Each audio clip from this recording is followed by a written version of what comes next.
मंत्रिमंडल विस्तार भी होना है, क्या लगता है आपको, जो मंत्रिमंडल की रेस में आप हैं कि नहीं? मंत्री जो है उस दिन मैं बन गया था जिस दिन मैं विधायक बनकर विधानसभा पहुंचा था। आपके ऊपर भी जो है भ्रष्टाचार के आरोप लग रहे हैं, क्या सब part of yellow journalism. Headline जिस तरह से ये बनाई गई और एक व्यक्तिगत छवि जो मेरी खराब करने की कोशिश की गई, ये एक सुनियोजित षड्यंत्र का भी एक हिस्सा है। प्रधानमंत्री जी ने इस आपदा के वक्त में हिमाचल प्रदेश का दौरा किया। जाते हुए उन्होंने 1500 करोड़ रुपए आपदा राहत राशि की घोषणा भी करी। अभी तक वो राशि तो नहीं आई है। 6000 करोड़ रुपए का नुकसान और इधर 1500 करोड़ रुपए की राशि, तो ये मेल नहीं खाते। दलगत राजनीति से ऊपर उठकर इस आपदा का सामना करना है। हाल ही में उन्होंने एक बयान ये भी दिया था कि मेरे रेस्टोरेंट में 50 रुपये भी सेल नहीं हुई है। ऐसी संवेदनशील परिस्थितियों में यदि कोई भी राजनेता अपने व्यापार के प्रति चिंतित हो, अपने लाभ और हानि के प्रति चिंतित हो, तो मैं समझता हूँ कि ये समझ लेना चाहिए कि उनका जो बयान है या वो क्या बयान देते हैं उसको कितनी गंभीरता से लेना चाहिए। अन्य मुख्यमंत्री जी के विदेश दौरे को लेकर जो इन्होंने टिप्पणी की है वो एक बहुत, मैं समझता हूँ कि अशोभनीय है। उनको ये पता होना चाहिए कि वो क्यों विदेश दौरे पर गए हैं। अपनी बेटी के प्रति अपने एक पिता का दायित्व निभाते हुए आज वो उसकी एडमिशन के लिए लंदन गए हैं। ये मैं कंगना जी को कहना चाहूँगा। कह रही हैं कि जिसमें जो मुख्यमंत्री का बनने का मौका भी अगर उनको मिलता है तो उससे भी पीछे नहीं रहेंगी। किस तरह से देख रहे हैं इस बयान को उनके? मुख्यमंत्री बनने के लिए तो पहले सरकार में जो है वो संख्या महत्व रखती है। प्रदेश में जो है लगातार तीसरे साल जो है मानसून ने जो है अपना कहर बरसाया है, जिसके ऊपर हमारे साथ बातचीत करने के लिए मुख्यमंत्री की करीबी और अर्की से विधायक संजय अवस्थी इस वक्त मौजूद है। आइए उनसे हम खास बातचीत करते हैं। सर, सबसे पहले तो आपका नेशन स्पीक में स्वागत है। धन्यवाद। सर, लगातार जो है मानसून तीसरी बार जो है इस बार प्रदेश में नुकसान पहुँचा रहा है। कितना नुकसान जो है अभी तक पूरे प्रदेश को हो चुका है? 2023 की आपदा के बाद इस वर्ष भी भयंकर आपदा जो हिमाचल प्रदेश पर आई है और उसमें पूरा हिमाचल प्रदेश इससे त्रस्त हुआ है। हर ज़िले को नुकसान हुआ है। आज जिस तरह से ये आपदा आई है और अभी तक लगभग 6000 करोड़ रुपए का नुकसान इसमें हो चुका है, इसका आंकलन है। और लगभग 400 से अधिक लोगों ने अपनी इसमें जान गंवाई है, अपने परिजनों को खोया है। और मगर मैं धन्यवाद करना चाहूँगा माननीय मुख्यमंत्री ठाकुर सुखविंदर सिंह सुक्खू जी का, जिन्होंने सीमित साधनों के बावजूद इस आपदा की घड़ी में आपदा प्रभावित परिवारों को फौरी राहत के साथ साथ राशन की किटें और जो अपने कुशल प्रबंधन की वजह से आज उन आपदा परिवारों को जो है उनके साथ खड़े हुए और खुद आगे बढ़कर जो है हर आपदा प्रभावित क्षेत्र का दौरा किया। लेकिन कुछ लोग आज भी इस आपदा के समय में जो मैं समझता हूँ कि अवसर ढूंढ रहे हैं, राजनीतिक अवसर ढूंढ रहे हैं। आज हमें इस संवेदनशील परिस्थिति में हर आपदा प्रभावित परिवार के साथ एकजुट होकर खड़े होना है और दलगत राजनीति से ऊपर उठकर इस आपदा का सामना करना है। माननीय प्रधानमंत्री जी ने इस आपदा के वक्त में हिमाचल प्रदेश का दौरा किया और अपने आँखों से देखा कि कितना नुकसान हिमाचल प्रदेश को हुआ है। लोगों से उनका हाल भी जाना और जाते हुए उन्होंने 1500 करोड़ रुपए आपदा राहत राशि की घोषणा भी करी। अभी तक वो राशि तो नहीं आई है, लेकिन मुझे उम्मीद है कि वो जल्दी ही राशि जो है स्वीकृत होकर हिमाचल प्रदेश सरकार को आएगी, ताकि हम उसको जो है आपदा राहत परिवारों में बांट सकें। लेकिन ये अगर पूरे प्रदेश का नुकसान देखा जाए तो लगभग 6000 करोड़ रुपए का नुकसान पूरे प्रदेश में अभी तक हो चुका है, जो आगे बढ़ रहा, ये हर दिन बढ़ रहा है। और 6,000 करोड़ रुपए का नुकसान और इधर 1500 करोड़ रुपए की राशि, तो ये मेल नहीं खाते हैं, बहुत कम राशि है। लेकिन मुझे उम्मीद है कि 10,000 करोड़ रुपए जो 2023 में जो नुकसान की राशि बनती है उसमें से भी अभी तक जो है हमें राशि नहीं मिली है अधिकतर में, और वो टोटल मिला के 16,000 करोड़ रुपए अभी तक जो नुकसान की राशि बनती है उसमें से 1500 करोड़ रुपए यदि आता भी है तो भी लगभग 14,500 करोड़ रुपए की राशि जो है वो केंद्र सरकार द्वारा दी जानी अपेक्षित है। और संघीय ढांचा है, फेडरल स्ट्रक्चर है, और उसमें हमारे प्रदेश का भी अधिकार है। तो उसी अधिकार को देखते हुए जो है मैं समझता हूँ कि आज सभी को एकजुट प्रयास करने चाहिए। हमारे member parliament 7 member parliament Bharatiya Janata party से संबंधित हैं। राष्ट्रीय अध्यक्ष जो है आज नड्डा जी, वो हिमाचल प्रदेश से संबंधित हैं। तो मुझे उम्मीद है कि सभी अपने प्रयास करेंगे और जल्दी ही जो है जो हिमाचल प्रदेश में जो नुकसान हुआ है उसकी भरपाई के लिए केंद्र सरकार से राशि स्वीकृत करवाने का प्रयास करेंगे। आपके विधानसभा क्षेत्र में भी जो इस बार काफ़ी नुकसान हुआ है, कितने करोड़ों का आकलन अभी तक हो चुका है और कौन कौन सी सड़कें जो है बंद पड़ी है? अर्की विधानसभा क्षेत्र में लगभग अभी तक 60 करोड़ रुपए का नुकसान हो चुका है, जिसमें अधिकतर सड़कें जो है वो सड़कों को बहुत नुकसान हुआ है। अभी कुछ एक सड़कें हमारी बंद है, जैसे जाबल से मलोकला, उखू, जयनगर रोड जो है ये कई जगह से क्षतिग्रस्त हुआ है और जल्दी ही जो है इसको रिस्टोर करने का प्रयास किया जा रहा है। भ्यूंखरी से जो हमारा रामशहर को कनेक्ट करता है ये वाला रोड जो है वो पूरा बह गया है। लगभग 100 मीटर का हिस्सा जो है ये बिल्कुल डैमेज है और इसमें समय लगेगा। इसी तरह से जो हमारे अन्य रोड हैं, जो 2 डिवीज़न अर्की डिवीज़न और नालागढ़ डिवीज़न में 2 मेरा जो विधानसभा क्षेत्र बंटा है, इसी तरह से सब डिवीजन एसडीएम नालागढ़ के अंडर 15 पंचायतें आती हैं और एसडीएम अर्की के अंडर जो है हमारी जो 57 पंचायतें आती हैं। तो इसमें बहुत से रोड जो है वो खोल दिए गए हैं और कुछ एक रोड जो बंद हैं उनको भी जल्दी से खोलने का कार्य चल रहा है। हमारा जो कुंहर से जो सारमा के लिए रोड है वो द्वारी मडेरनी के पास जो है वो सड़क क्षतिग्रस्त हुई है, उससे आगे रोड बंद है, लेकिन उसको नमहोल की तरफ से सारमा तक खोल दिया गया है।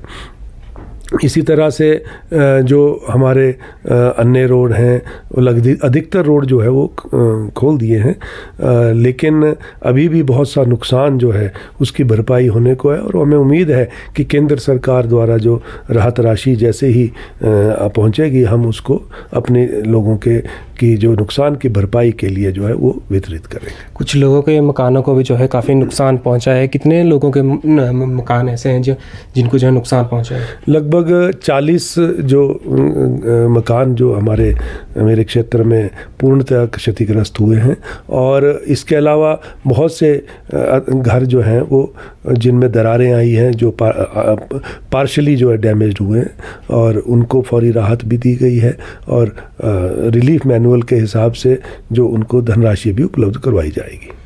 इन दिनों जो है मंडी से सांसद कंगना रनौत जो है अपने संसदीय क्षेत्र के दौरे पे हैं और सरकार के ऊपर जो है लगातार टिप्पणियां कर रही हैं। मुख्यमंत्री के विदेशी दौरे को लेकर भी उन्होंने टिप्पणी की है और मंत्री को लेकर उन्होंने कहा है कि वो जो गुलछर्रे जो उड़ा रहे हैं और यहाँ पर जो आपदा प्रभावित क्षेत्रों में वो नज़र नहीं आ रहे हैं। किस तरह से उनके बयान को देख रहे हैं आप? कंगना जी के बयान जो है हमेशा विवादित रहे हैं और ऐसे समय में जब हिमाचल प्रदेश आपदा की स्थिति से गुजर रहा है, कहाँ तो उनको एक बड़े सोच समझ के जो है वो आपदा प्रभावित परिवारों के प्रति संवेदना प्रकट करनी चाहिए। लेकिन आपको मैं याद दिलाना चाहूँगा, हाल ही में उन्होंने एक बयान ये भी दिया था कि मेरे रेस्टोरेंट में 50 रुपये भी सेल नहीं हुई है और लाखों रुपए जो मुझे अपने स्टाफ को और जो मेरे पास जॉब कर रहे हैं उनको देना है। तो इस तरह की बात ऐसी संवेदनशील परिस्थितियों में यदि कोई भी राजनेता अपने व्यापार के प्रति चिंतित हो, अपने लाभ और हानि के प्रति चिंतित हो, तो मैं समझता हूँ कि ये समझ लेना चाहिए कि उनका जो बयान है या वो क्या बयान देते हैं उसको कितनी गंभीरता से लेना चाहिए, ये मैं कहना चाहूँगा। आज अपनी ही पार्टी में जो उनको वो किरकिरी बने हुए हैं और वहाँ भी वर्चस्व की लड़ाई है। मंडी में तो जिस तरह ऐसा लगता है कि ये जो कहावत है कि एक म्यान में जो है दो तलवारें नहीं रह सकती, तो ऐसा दिखने में आ रहा है का बयानबाजी से। तो और एक जो माननीय मुख्यमंत्री जी के विदेश दौरे को लेकर जो इन्होंने टिप्पणी की है वो एक बहुत मैं समझता हूँ कि अशोभनीय है, क्योंकि उनको ये पता होना चाहिए कि वो क्यों विदेश दौरे पर गए हैं। ये एक गर्व की बात है और मैं ये बताना चाहूँगा कि अगर वो एक मुख्यमंत्री हैं, मुख्यमंत्री के रूप में उनका पूरा प्रदेश एक परिवार है, तो अपना भी एक परिवार उनका है और वो एक पिता भी हैं। पिता का दायित्व निभाते हुए आज उनकी बेटी जो सिलेक्ट हुई है और उसकी सिलेक्शन जो है जो वर्ल्ड के टॉप 5 यूनिवर्सिटीज़ हैं, इंस्टीट्यूट्स हैं, उनमें से एक इंस्टीट्यूट जो लंदन स्कूल ऑफ इकोनॉमिक्स है उसमें उनकी बेटी की सिलेक्शन हुई है LLM की पढ़ाई के लिए। और ये ना सिर्फ उनके परिवार के लिए गर्व की बात है, ये पूरे प्रदेश के लिए गर्व की बात है। उन सभी युवाओं के लिए प्रेरणा स्रोत बनकर वो आज विदेश गई हैं और अपनी बेटी के प्रति अपने एक पिता का दायित्व निभाते हुए आज वो उसकी एडमिशन के लिए लंदन गए हैं। ये मैं कंगना जी को कहना चाहूँगा। तो आपको इस तरह की बात नहीं करनी चाहिए और एक पारिवारिक सदस्य होने के नाते आपको ये समझना चाहिए कि परिवार की क्या जिम्मेवारियां होती हैं, पिता की क्या जिम्मेवारियां होती हैं। इस चीज़ को समझते हुए आप से ये इस तरह की बयान की जो है मैं समझता हूँ अपेक्षा नहीं है और आने वाले समय में आप इस बात को ज़रूर अपनी बात को सुधारेंगी, ऐसा मेरा मानना है। एक बयान और भी उनका जो है सामने आया है कि वो कह रही है कि जिसमें जो मुख्यमंत्री का बनने का मौका भी अगर उनको मिलता है तो उससे भी पीछे नहीं रहेंगी। किस तरह से देख रहे हैं इस बयान को उनके? ये तो लोकतंत्र की एक सबसे बड़ी खूबसूरती है कि किस तरह से आप अपनी अभिव्यक्ति, स्वतंत्र अभिव्यक्ति जो है वो प्रदर्शित करते हैं। लेकिन ये उनका व्यक्तिगत बयान है और मुख्यमंत्री बनने के लिए तो पहले सरकार में जो है वो संख्या महत्व रखती है और 68 विधानसभा हमारी विधानसभा में जो 68 विधायकों की संख्या है, 68 में से 35 विधायक जो है सरकार बनाने के लिए चाहिए होते हैं, वो मेजॉरिटी है, सिंपल मेजॉरिटी। तो आज तो अभी तो सरकार कांग्रेस की है और कांग्रेस की सरकार में माननीय मुख्यमंत्री ठाकुर सुखविंदर सिंह सुक्खू जी जो है वो मुख्यमंत्री हैं। अब वो किस तरह का मुख्यमंत्री बनने का बयान उन्होंने दिया है, कहाँ से उन्होंने मुख्यमंत्री बनना है, इस बात को क्लियर नहीं किया। वही बता सकते हैं कि वो कहाँ के मुख्यमंत्री बनने की बात कर रहे हैं। सोशल मीडिया पर लगातार मुख्यमंत्री पर जो है टिप्पणियां की जा रही है। हाल ही में एक टिप्पणी की गई थी जिसके ऊपर जो है आपने FIR भी दर्ज कराई है। क्या है पूरा मामला है, इसको बताइए।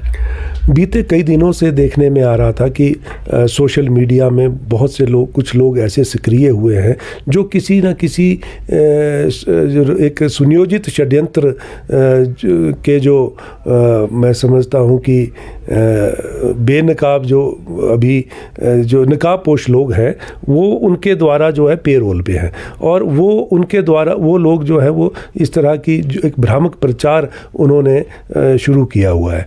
तो उसमें वो चाहे वो मुख्यमंत्री हों, चाहे वो हमारे प्रदेश के अन्य नेता हों या फिर मुझे भी व्यक्तिगत रूप से टारगेट किया गया है। राजनीति में ये स्वाभाविक है कि जब हम आगे तरक्की की राह में आगे बढ़ते हैं और लोकप्रियता की राह में हम आगे बढ़ते हैं तो हमारे साथ जो है ऐसे नकाबपोश जो है वो पीछे पीछे हमारी टांगें खींचने के लिए, या क्योंकि वो कुंठित मानसिकता से ग्रस्त होते हैं वो लोग और वो किसी ना किसी के लिए कार्य कर रहे होते हैं।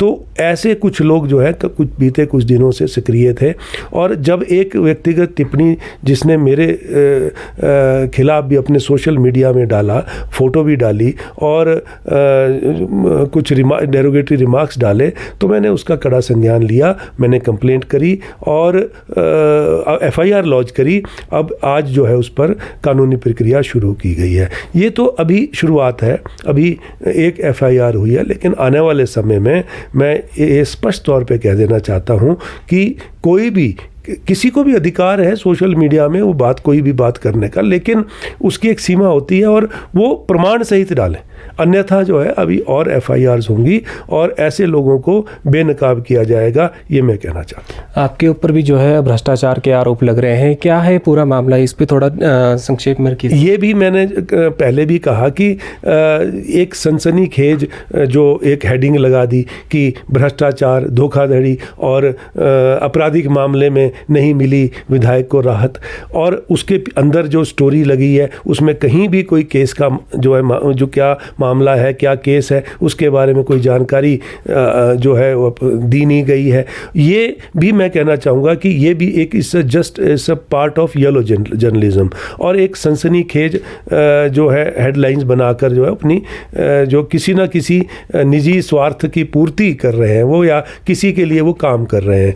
तो ये भी ये इस बात का भी कड़ा संज्ञान लिया गया है।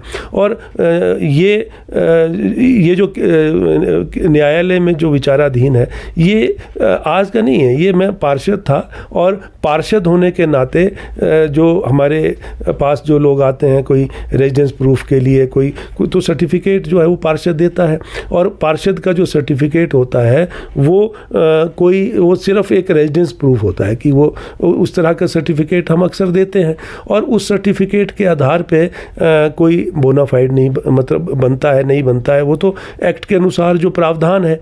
तो वो एक जो न्यायालय में विचाराधीन मामला है, तो मैं उस मामले को लेकर मैं हाई कोर्ट में मैंने अप्रोच किया था। तो हाई कोर्ट में मैंने कहा था कि इतना लंबा समय से ये मामला विचाराधीन है, इसमें यदि इसमें जो है इसका जो कार्रवाई स्पीड अप की जाए, और दूसरा जो है या फिर इसमें अगर नहीं बनता तो विड्रॉल की जाए।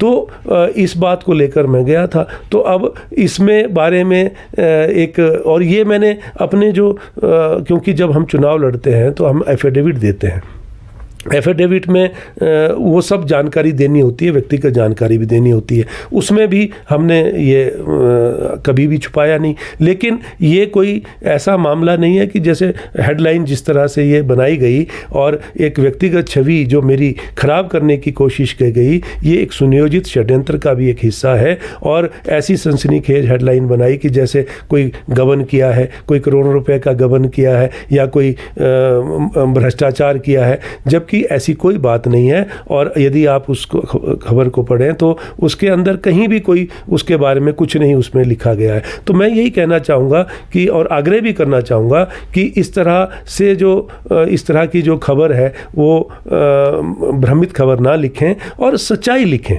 सत्यता लिखें। और जब भी कोई आप किसी के बारे में खबर लिखते हैं तो उसका वर्जन भी जरूरी होता है। ये एक एथिक है, ये एक नैतिकता है, ये एक प्रेस की जो मैं समझता हूँ कि ये जो प्रेस एक्ट में भी होगा ये, कि आप अगर किसी के बारे में कोई बयान कर रहे हैं तो उसका स्पष्टीकरण भी साथ छापें आप, या उसका वर्जन भी आपको साथ छापना पड़ेगा, ताकि जो पढ़ने वाले हैं, जो रीडर्स हैं, उनको सही जानकारी मिले। लेकिन जो जिस तरह से जो खबर की हेडलाइन आप लगा रहे हैं उससे जो है व्यक्तिगत छवि खराब करने का एक प्रयास मुझे लगता है, और आने वाले समय में उनको भी मैं बेनकाब करूंगा, आप इंतज़ार करिए।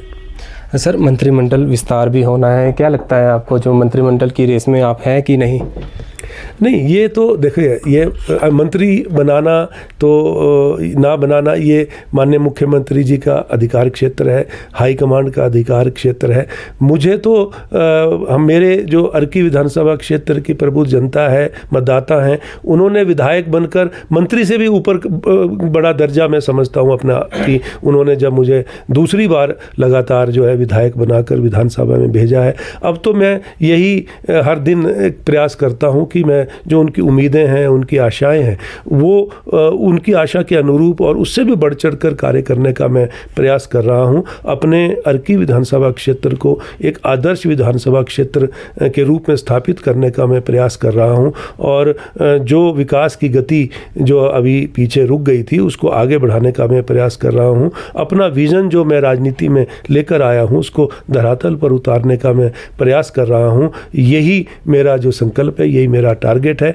मंत्री जो है उस दिन मैं बन गया था जिस दिन मैं विधायक बनकर विधानसभा पहुंचा था। तो मैं समझता हूं कि अपने जो वो मेरा दर्जा जो है वो मंत्री से भी बढ़कर है और आगे जिम्मेवारियां मिलती हैं। पहले भी जिम्मेवारियां मैंने निभाई है, ब्लॉक अध्यक्ष से लेकर जो है वो कार्यकारी अध्यक्ष तक का सफ़र जो है मैंने पूरा किया है और विधायक से मैं मुख्य संसदीय सचिव तक मैं बना हूँ। हेल्थ डिपार्टमेंट और PWD डिपार्टमेंट और IPR डिपार्टमेंट जो है, ऐसे महत्वपूर्ण डिपार्टमेंट्स जो हैं वो मेरे पास रहे हैं, उसमें मैंने काम किया है। तो जिम्मेवारियों से मैं पीछे नहीं भागता और जिम्मेवारियों को मैं एक चैलेंज की तरह लेता हूं और उसमें अपना एक विज़न उसमें डालकर जो है वो आगे उसमें हर बेहतर देने का मैं प्रयास करता हूं। ये मेरा चरित्र है, यही मेरा कैरेक्टर है। नेशन स्पीक से बात करने के लिए धन्यवाद सर। Thank you.